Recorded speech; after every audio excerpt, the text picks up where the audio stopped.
Bien, bonjour à toutes et à tous et bienvenue à la 16e édition des ANED. Je suis Manon Elfer et je serai l'animatrice de cette conférence qui touche au thème de l'entrepreneuriat social, du modèle des SCOP et des sociétés à mission.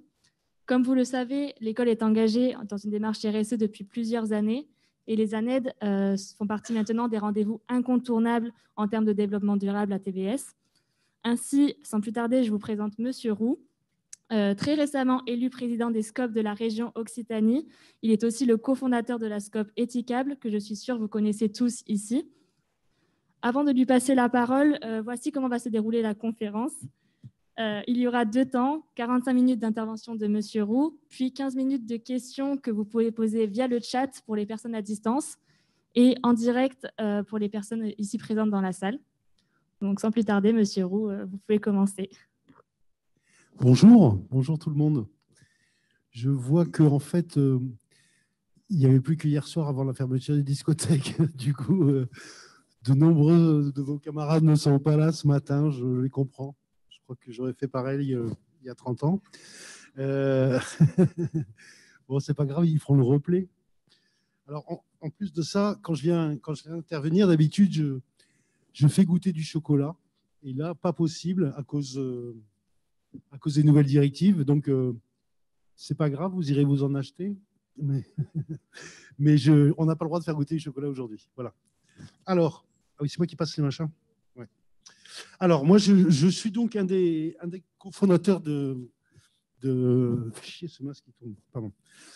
Je suis un des cofondateurs de Éthicable. Éthicable, nous sommes une entreprise de la région Occitanie, donc dans notre région, la plus belle région du monde, hein, n'est-ce pas?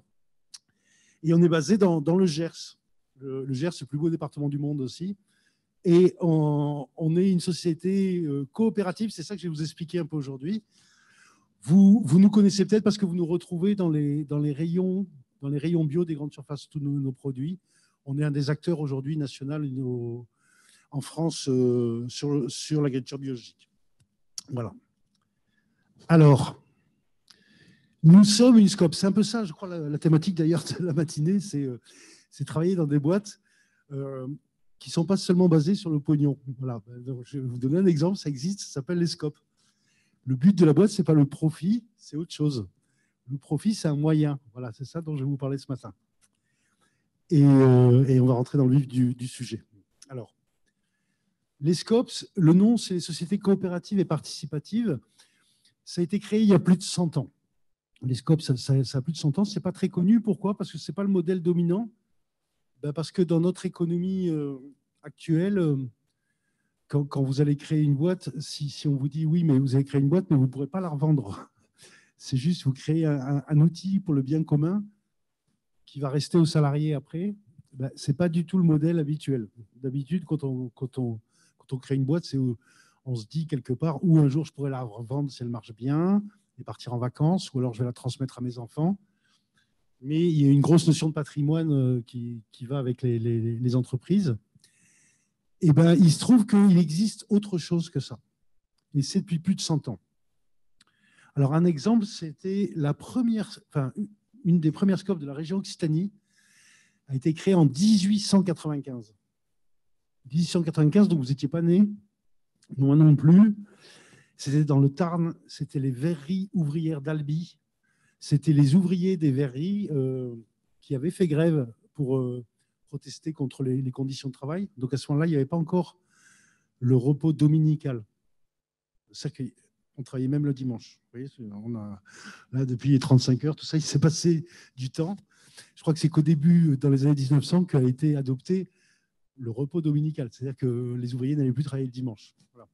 Donc à l'époque, ils se sont révoltés. Et puis les patrons de la verrerie, ils les ont tous foutus dehors en disant bah, c'est des cons, ils ne veulent pas travailler. Donc... Et du coup, ils se sont retrouvés entre eux. Ils ont recréé une verrerie à Carmaux, dans le Tarn. Et ils ont été aidés pour ça par le député du Tarn de l'époque, un monsieur qui s'appelait Jean Jaurès. Vous avez peut-être appris, c'était un personnage politique important de la gauche il y a plus de 100 ans. Voilà. Donc en gros, les SCOP, il y en a aujourd'hui dans tous les métiers.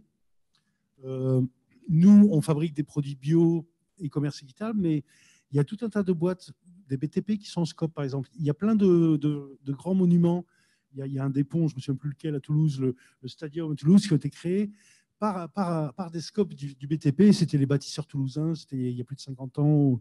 Voilà. Donc, il y en a un petit peu dans tous les métiers. Par exemple, à Toulouse, vous avez l'Orchestre de chambre de Toulouse. C'est un orchestre de musique qui était sous forme associative, qui a déposé le bilan à un moment parce qu'il n'y avait plus de subventions. Et du coup, qu'est-ce qu'ils ont fait? Ce sont les musiciens qui ont repris en scope leur orchestre en mettant chacun leur prime de licenciement au capital de la scope. C'est le contrebassiste qui est le gérant. Et aujourd'hui, en plus de faire des concerts partout dans le monde, ils ont développé un archet un peu spécifique qui commercialise. Enfin voilà. Du coup, ils sont devenus entrepreneurs, tous ces musiciens. C'est juste un exemple, hein, mais il y a aujourd'hui en France 3600 scopes et SIC, et sociétés coopératives d'intérêt collectif. Il y a pas mal de magasins Biocop qui sont en scope, par exemple. Voilà. Donc voilà, ça existe. La grande différence dans une scope, alors vous avez le droit, en plus on n'est pas nombreux, donc s'il y a un truc, des fois je parle vite, donc si vous voulez me faire répéter un truc ou poser une question, on n'est pas obligé d'attendre la fin, quoi, hein. On est entre nous. Je dirai rien.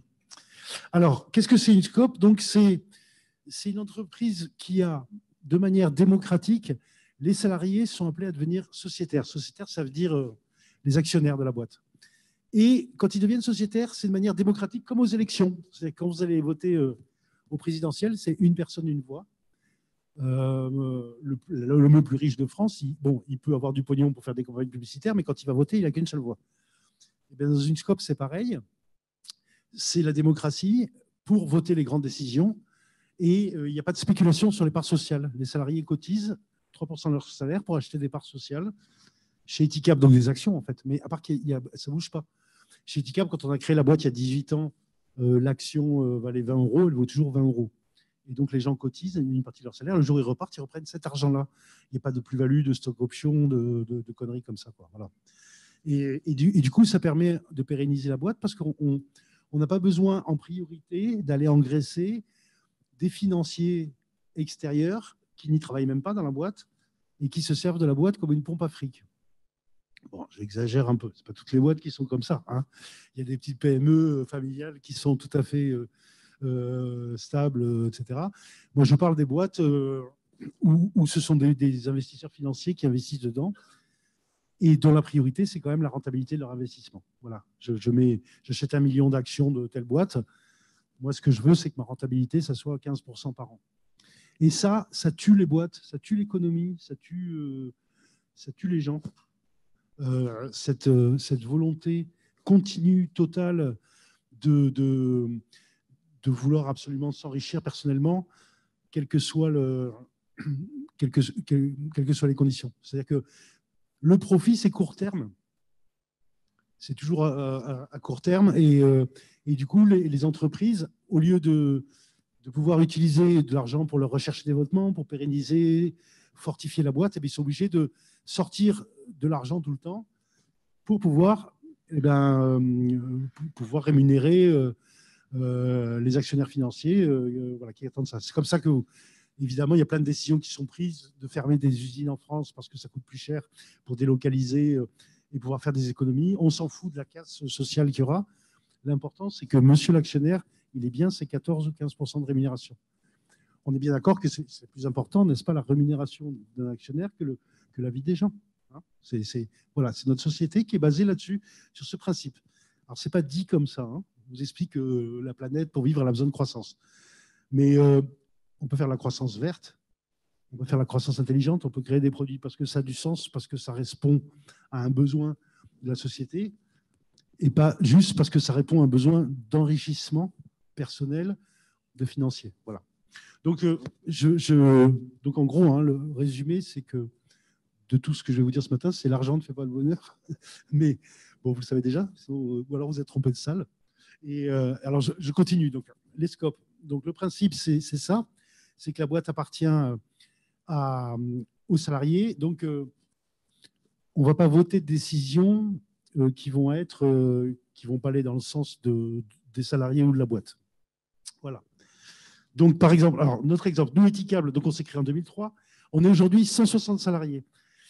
Il y en a 108 qui sont sociétaires parce que nous, dans nos statuts, on a écrit que tous les salariés doivent devenir sociétaires, mais au bout de 2 ans d'ancienneté.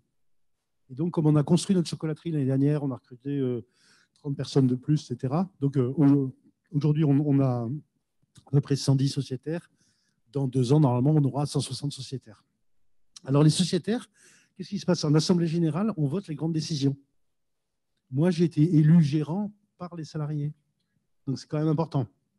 Ça veut dire que si je gouvernais tout seul la boîte sans en parler aux gens, en prenant une décision contre les gens, ben, il y a un moment où ils ne vont pas me réélire, c'est clair.